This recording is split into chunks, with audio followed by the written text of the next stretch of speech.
Coba digali dulu cara berpikir kita supaya benar menempatkan Al-Quran itu sebagai mukjizat, bukan sekedar kita bacaan.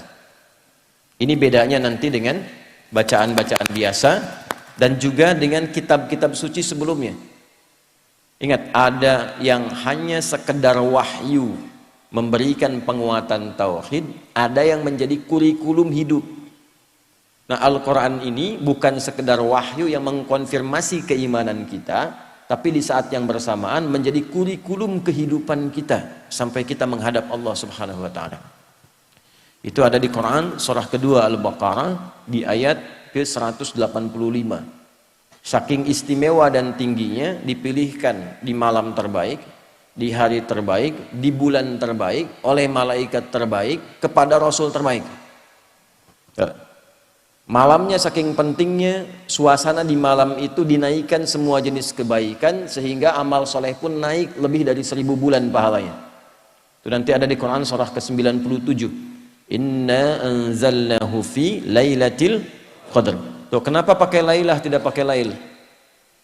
Kalau lail itu hanya menunjuk waktu, di waktu malam. Anda mau tahajud, ambil sebagian waktu malam. Quran surah 17 ayat 79. Wa minal laili fatahajjad bi. Dari sebagian malam, waktu yang cukup panjang itu, ambil sebagian untuk menunaikan tahajud. Jadi lail, layali, lela, lili, ya, lala itu malam. Ibu lili, ibu malam-malam. Kalau pakai ta, lailah, berarti ada yang istimewa di malam itu. Karena itu begitu detil diksi Al-Quran itu, ayatnya ketika menampilkan inna anzalnahu fi lailatul qadr. Berarti ada yang istimewa di malam itu. Ya, saking istimewanya, malamnya berubah suasananya, berubah nilai pahalanya. Wa ma adraka ma lailatul qadr. Lailatul qadri khairum min alfi syahr. Bukan 1000 bulan ya, lebih dari 1000 bulan. Nanti bergantung kadar keikhlasan. Kalau yang berhitung 1000 bulan ya dikasihnya 1000 bulan. Ya, kalau tidak pernah berhitung, Allah berikan pahala tanpa hitungan. Harinya ketika turun itu Jumu'ah, menjadi sayyidul ayyam. Bulannya Ramadan, syahrul Ramadan alladzi unzila fihil Quran. Malaikatnya ketika menerima Al-Quran langsung berubah jadi sayyidul malaikah. Ya, Jibril, Ruhul Amin. Nabi ketika menerima itu menjadi sayyidul anbiya'i wal mursalin. Tidak ada yang menerima Al-Quran dalam suasana apapun kecuali berubah jadi istimewa. Rasulnya jadi istimewa, malamnya istimewa. Tadi Al-Qadar, malamnya diberkahi. Nanti surahnya Ad-Dukhan, surah ke-44 itu ya. Ya, inna anzalnahu fi lailatin mubarakah. Anda bayangkan.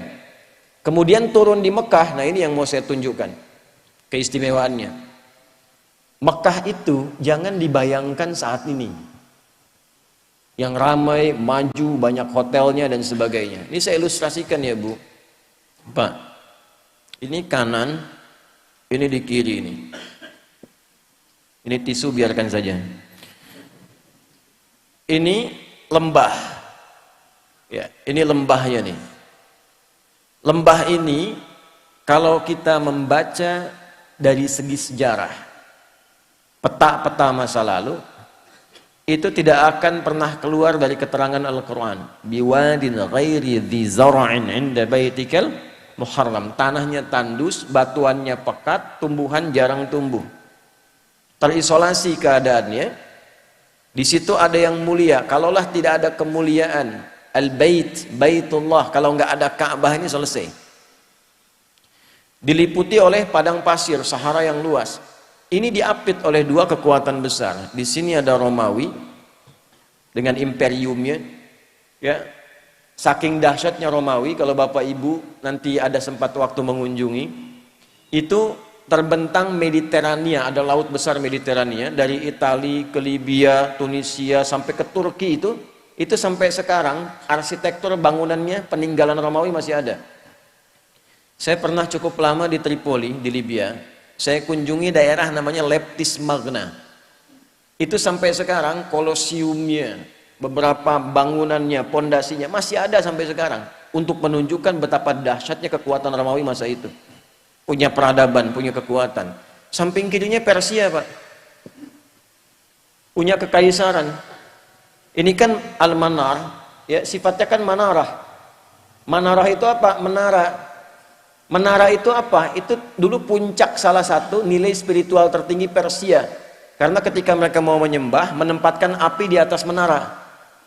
Nanti di era Islam, ketika Islam masuk ke Persia, digantilah, tempatnya tidak dirubah, fungsi tempatnya dirubah.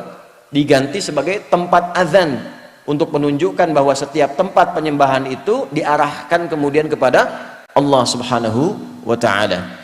Singkatnya, di sini ada Romawi, di sini ada Persia. Dua kekuatan besar. Pertanyaan saya, kenapa Qur'annya turunnya di tempat titik yang tadi disebutkan, yang tandus, yang peradaban belum muncul, yang penduduknya sebagian besar pada masa itu banyak yang berbuat kriminal, pemabuk banyak. Ini sering saya informasikan, pemabuk zaman itu yang pemula itu 5 kali sehari, Ustaz. Yang pemula loh. Bayangkan yang profesional itu. Kalau ada pencuri, pembegal, itu nggak nanggung, sekampung begal semua. Gifar itu kan kampung begal. Gifar itu kampung begal. Tokohnya Jundub bin Junadah. Jundub bin Junadah itu pemimpin para begal di kampung begal. Ya, nanti kelak masuk Islam, memperkenalkan diri, saya dari kampung begal dulunya. Maka ditambah al di depannya, ujungnya i, Al-Ghifari. Ya, jadi kalau ada yang namanya Al-Ghifari, kampung begal gitu loh. Ya, tapi nanti ada nilainya, belum selesai, baru setengah, jangan pulang dulu. Belum selesai. Kalau ada zina, zinanya hatam, semua jenis zina dikerjakan. Anda bayangkan tuh. Ya, membunuh itu sudah biasa. Tokoh-tokohnya dikenang sepanjang zaman itu. Kenang sepanjang zaman. Itu landscape-nya itu begitu. Ya, keadaan masyarakatnya demikian. Nah, Quran itu kenapa nggak turun di Romawi? Kenapa tidak turun di Persia? Kok turunnya di tempat itu yang terlihatnya tidak ideal? Maka Allah ingin menunjukkan keistimewaan Al-Quran dan keagungan dia, yang bisa merubah tempat yang paling nadir dengan maksiat menjadi khairu ummah. Orangnya berubah jadi orang terbaik di zamannya, tempatnya berubah jadi paling makmur yang melintasi zaman. Dan untuk menutup klaim di kemudian hari, pantas Islam pernah maju turunnya di Romawi. Untuk menghilangkan klaim di kesempatan yang lain, pantas Islam itu hebat turunnya di Persia. Tapi ketika diturunkan di tempat yang paling rendah, belum ada peradaban, belum ada kemajuan, maka Allah ingin membungkam siapapun yang menyangkal keistimewaan Al-Quran. Dibuktikan di setiap zaman, Quran diturunkan di titik yang paling rendah di muka bumi, masyarakatnya paling kontroversial, maksiatnya paling banyak, bisa dirubah oleh Quran dengan satu kilatan yang luar biasa, menjadi manusia terbaik yang dikenang sepanjang zaman. Dan itu dulu orang berubah itu dengan ayat-ayat pendek, Pak, Bu. Ibu kenal Bilal bin Rabah? Ayo, kenal di mana tuh? Atau ya. Bilal itu kan hafalnya baru Al-Ikhlas coba. Tapi kekuatan Al-Ikhlas itu bisa menajamkan hatinya, pikirannya, dan memberi kekuatan pada fisiknya. Diseret oleh tuannya ke tanah lapang yang luas, dalam suasana panas yang tidak biasa. Saya ilustrasikan ya, panas di kita ini masih ada uapnya. Jadi kalau panas kita keluar keringat. Di Timur Tengah itu uapnya tipis, kalau betul-betul panas bisa hilang uap. Kalau hilang uap bukan keringat, itu langsung berubah jadi hitam. Karena uapnya tipis. Jadi kalau Anda simpan kerupuk, kalau di sini mengkerut, di sana terbakar. Ya. Dipanaskan batu, disimpan di dadanya, dalam suasana panas, dicambuk, dikatakan irtad. Jawabannya apa? Ahad. Irtad, ahad. Irtad, ahad. Ya, kamu murtad, ahad. Enggak, Tuhan saya esa, qul huwallahu ahad. Itu kalimat satu kata di surat Al-Ikhlas menajamkan hatinya, menguatkan pikirannya, memberikan semangat luar biasa pada fisiknya. Dan datang anugerah Allah. Umar itu cuma 2 huruf berubahnya. Siapa Umar sebelum masuk Islam tuh? Anda paham semua, baca sirahnya, baca sejarahnya. Jangan dilihat Umar sekedar setelah masuk Islamnya, lihat perubahannya. Bagaimana Al-Quran merubah pribadi seseorang menjadi istimewa. Itu kedahsyatan Al-Quran. Umar kan dulu luar biasa sebelum masuk Islam, bahkan berkeinginan membunuh Nabi kan. Di perjalanan yang sangat luar biasa, sebelumnya Nabi doakan diantara dua Umar kan, memohon pada Allah kebaikan. Di perjalanan hanya mendapatkan informasi saudarinya masuk Islam. Saat sampai ke tempatnya hanya terdengar dua kalimat dulu tuh, Toha. Anda bayangkan, Toha itu menajamkan sanubari ya, merasakan frekuensi getaran yang tinggi, itu memperlemah semangat buruknya, tiba-tiba tergetar dan berubah jadi baik. Cuman dengan Toha jadi mulia. Anda sudah Al-Kahfi, sudah Yasin, sudah Baqarahan tuh, belum bisa berubah juga. Nah ini faktornya apa? Kenapa orang dulu mendapatkan cahaya Quran begitu dalam dan merubah tampilan jadi istimewa dan langsung turun kesaksian Allah? Yang mahal tuh ini. Nanti pindah ke Quran surah ketiga Ali Imran ayat 110. Persaksiannya langsung menggunakan bentuk fi'il madhi untuk memberikan inspirasi mudhari. Kuntum khaira ummatin ukhrijat linnasi ta'muruna bil ma'ruf wa tanhauna 'anil munkar wa tu'minuna billah. Ini mahal kalimatnya. Ya, kalian itu benar-benar umat terbaik yang pernah terlahir dan berkehidupan di muka bumi. Jadi teladan. Nah, bagaimana mereka menjadi umat terbaik itu? Ketika mengambil spirit dari Al-Quran dan menerapkan kurikulum yang ada di Al-Quran pada kehidupannya. Jadi Al-Quran itu saking istimewanya bukan sekedar bacaan Pak Ibu. Membaca itu adalah membuka pintu untuk mengetahui isinya. Nah Al-Quran itu nanti ada 3 level. Level bacaan, level pemahaman, level pengamalan.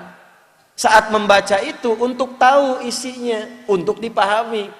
Makanya kalimat pertamanya Iqra. Iqra itu belum menuntut paham dari qiraah. Ya, ketika ada qiraati, ada Iqra dan turunannya, kan kita tidak diminta memahami. Di mana-mana orang baca pertama kali itu untuk bisa baca, tidak dituntut paham. Itu hukum standar. Setelah itu memahami. Maka pindah ke tilawah. Tilawah itu, Bapak Ibu sekalian, bukan sekedar baca, tapi membaca, memahami apa yang dibaca. Setelah periode Nabi diisi dengan wahyu, setelah itu dialihkan tahapnya dari qiraah ke tilawah. Ketika ada praktek ibadah dan muamalah, langsung berubah jadi tilawah. Bukan qiraah lagi. Ya, contoh sholat ini.